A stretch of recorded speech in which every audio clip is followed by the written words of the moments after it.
Lengo kuu la mafunzo haya sio kuongeza maarifa pekee, bali ni kuwaandaa kuwa viongozi wa mabadiliko katika taasisi mnazozitumikia.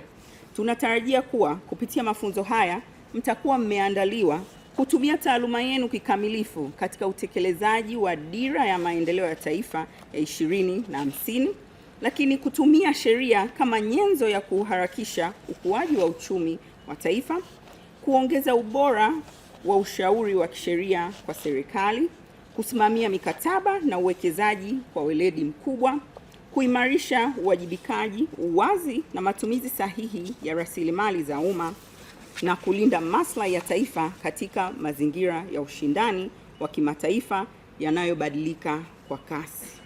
Haya ndiyo matarajio ya serikali kutoka kwenu.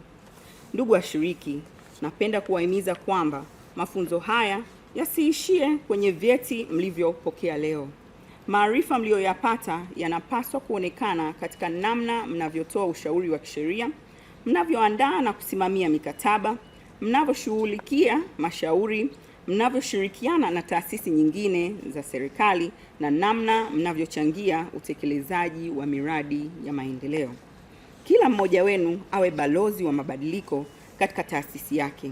Msiogope kuleta ubunifu, kutumia teknolojia, kufanya tafiti, kushirikiana na wataalamu wengine na kuendelea kujifunza katika maisha yenu yote ya kitaaluma.